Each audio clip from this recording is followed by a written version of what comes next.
કે આપણે 25 થી 31 જુલાઈમાં સાર્વત્રિક ગુજરાતના તમામ ભાગોની અંદર વરસાદનો લાભ મળશે। 15 થી 20 તારીખમાં કોઈ મોટો વરસાદ નહીં પણ છૂટાછવાયા ઝાપટા પડશે। એવી જ રીતે અત્યારે ઝાપટા પડી રહ્યા છે અને લગભગ અત્યારે પવનની ઝડપ છે એ 18 થી 20 કિલોમીટર પ્રતિ કલાક થઈ ચૂકી છે। એટલે તાપમાનને ઘટવું સાથે પવન ઘટવો એ આવનારા સમયની અંદર વરસાદની મોટી સિસ્ટમ આવી રહી હોય એવા સંકેતો ચોક્કસથી આપી રહ્યું છે। હજુ 21 થી 25 વચ્ચે પણ ઝાપટાઓ નોંધાશે, પણ હવે અમુક જગ્યાએ ઝાપટાની તીવ્રતામાં ઘટાડો થશે ને અમુક જગ્યાએ ઝાપટાની તીવ્રતામાં વધારો પણ થશે। 21 થી 25 તારીખ સુધીમાં પણ જે ઝાપટા પડવાના છે એની પાછળનું પણ મુખ્ય કારણ છે કે અત્યારે અરબ સાગર પણ સક્રિય છે। જેવી રીતે બંગાળની ખાડી સક્રિય છે તો અરબ સાગર સક્રિય છે, અને અરબ સાગર સક્રિય છે જેને કારણે મોન્સૂન ઓફશોર ટ્રફ છે એ પોઝિટિવ ફેઝમાં છે। અને ઘણા સમય પછી આપણે એવું જોવા મળ્યું છે કે અરબ સાગર અને બંગાળની ખાડી બંને એક સાથે સક્રિય હોય।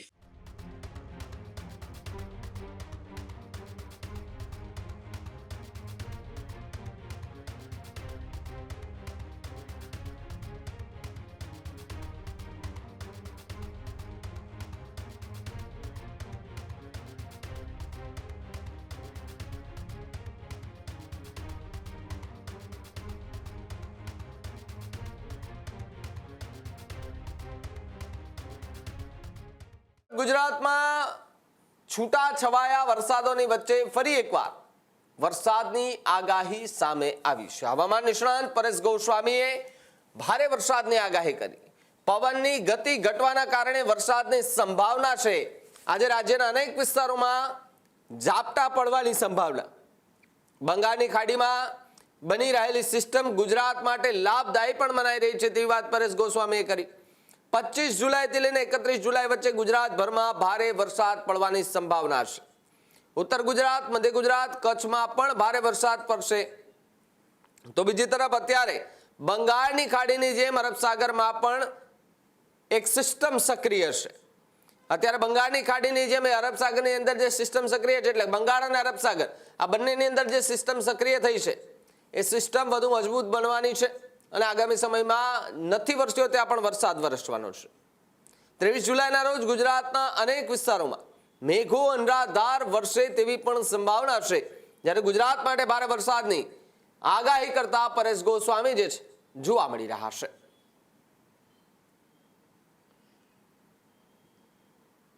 પહેલા તો હું આપને પવન અને તાપમાન વિશે જણાવી દઉં।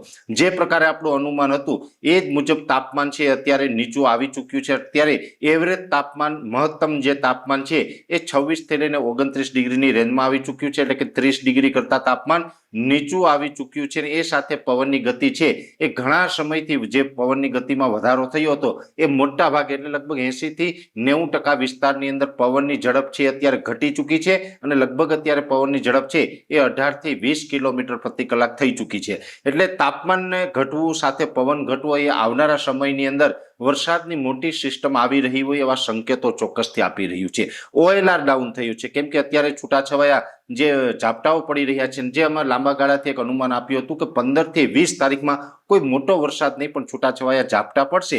એવી જ રીતે અત્યારે ઝાપટા પડી રહ્યા છે અને એ ઝાપટાઓને કારણે ખૂબ વાદળછાયું વાતાવરણ છે, અને વાદળછાયું વાતાવરણ એટલે સ્વાભાવિક રીતે OLR એટલે કે out going long wave radiation છે એ ડાઉન થતા હોય, એ ડાઉન થઈ ચૂક્યા છે। એટલે તમામ પરિબળો અત્યારે સાનુકૂળ છે। બંગાળની ખાડીની અંદર પણ ખૂબ સારો એવો કરંટ છે। એટલે હવે અત્યાર સુધી આમ જોવા જઈએ તો 15 થી 20 તારીખ, આજે 20 તારીખ પૂર્ણ થઈ રહી છે, 20 તારીખ સુધી આપણે છૂટાછવાયા ઝાપટા ચોક્કસથી નોંધાયા છે। હજુ 21 થી 25 વચ્ચે પણ ઝાપટાઓ નોંધાશે, પણ હવે અમુક જગ્યાએ ઝાપટાની તીવ્રતામાં ઘટાડો થશે ને અમુક જગ્યાએ ઝાપટાની તીવ્રતામાં વધારો પણ થશે। પણ ચોક્કસથી એક વાત છે કે વરસાદ બિલકુલ બંધ નથી થવાનો। હજુ આવતીકાલે 21 જુલાઈ 2026 થી લઈ અને 25 જુલાઈ 2026 સુધી ઝાપટાઓ છે એ ગુજરાતના અલગ અલગ ભિન્ન ભાગોની અંદર ચાલુ રહેવાના છે। એ પછી બંગાળની ખાડીની જે સિસ્ટમ આવી રહી છે ને એ સિસ્ટમ પણ અત્યારે જે તમામ પરિબળો છે એવા સક્રિય છે કે ચોક્કસથી ગુજરાતને સાર્વત્રિક વરસાદનો લાભ આપશે। અને 25 જુલાઈથી 31 જુલાઈમાં અત્યારે જે પરિબળો જે સક્રિય છે એ મુજબ તો એવું લાગી રહ્યું છે, મારો વર્ષોનો જે અનુભવ છે એ પ્રમાણે હું એટલું ચોક્કસથી કહી શકું છું કે આપણે 25 થી 31 જુલાઈમાં સાર્વત્રિક ગુજરાતના તમામ ભાગોની અંદર વરસાદનો લાભ મળશે।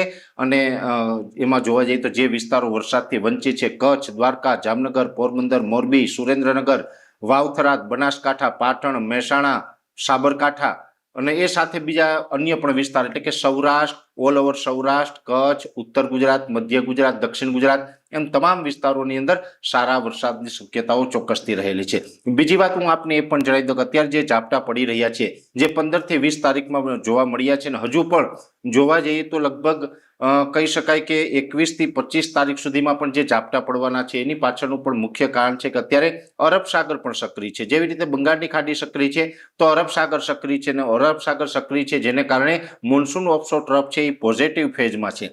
અને ઘણા સમય પછી આપણે એવું જોવા મળ્યું છે કે અરબ સાગર અને બંગાળની ખાડી બંને એક સાથે સક્રિય હોય. નહીતર તો ઘણી વખત એવું બનતું હોય કે બંગાળની ખાડી સક્રિય હોય તો અરબ સાગર સક્રિય ના હોય, અરબ સાગર સક્રિય હોય તો બંગાળની ખાડી સક્રિય ના હોય. બંને એક સાથે સક્રિય થાય એવું ભાગ્યે જ ક્યારેક બનતું હોય, અને એ પરિબળો અત્યારે આપણે ખૂબ સારા જોવા મળી રહ્યા. બંને એક સાથે સક્રિય છે, અને આ જે મોન્સૂન ઓફશોર ટ્રફ સક્રિય છે જેને કારણે 21 થી 25 તારીખમાં જે ઝાપટા પડવાના, પણ 23 જુલાઈનો દિવસ એવો હશે કે તે દિવસે ઉત્તર ભારતથી લઈ ગુજરાત અને ગુજરાતથી લઈને અરબ સાગર સુધી એક ટ્રફ રેખા બનવાની શક્યતાઓ છે, અને 23 જુલાઈના રોજ તો ઘણી જગ્યાએ સારા વરસાદ પણ પડી શકે છે. એટલે આ પ્રકારે અત્યારે આપણે 25 તારીખ સુધીનું સેશન ચાલવાનું છે, ને 25 થી 31માં સાર્વત્રિક બધાને વરસાદનો લાભ મળવાનો છે. ઘણા બધા ખેડૂતોની જે ચિંતા હતી એટલે બધાને ક્યાંક ને ક્યાંક મનની શાંતિ મળે એટલા માટે થઈને ખાસ આજે એકની એક વાત છે ફરીથી મારે રિપીટ કરવી પડી છે. ખેડૂત ભાઈઓ છે એ ખેતરમાં ડ્રોન ઉડાવતા હોય છે ત્યારે આપને એક પ્રશ્ન સતાવતો હોય છે કે જે આપણે અત્યાર સુધી જીપીએસ ટેકનોલોજી વાળા ડ્રોન વાપર્યા છે, જેથી કરીને મોબાઈલ ટાવર છે અથવા તો હાઈ ટેન્શન લાઈન પસાર થતી હોય, કોઈ વૃક્ષો હોય, ત્યારે જે જીપીએસ ટેકનોલોજી વાળા ડ્રોન છે એમાં ટકરાય અને ટ્રેસ થાય છે. પણ એગ્રીવન લાવ્યું છે જીએનએસએસ ટેકનોલોજી ડ્રોન, જેથી કરીને એ ડ્રોન છે એ કોઈ જગ્યાએ ટકરાય નહીં, પોતાની રીતે જ ડિસિઝન લે છે અને મૂવ થઈ જાય છે. જેથી કરીને જીએનએસએસ ટેકનોલોજી ડ્રોન છે એ વાપરવાનો આગ્રહ રાખો. આ જ પ્રકારની તમામ અપડેટ જોવા માટે ન્યૂઝરૂમ ગુજરાતને લાઇક, શેર અને સબસ્ક્રાઇબ કરવાનું ભૂલતા નહીં.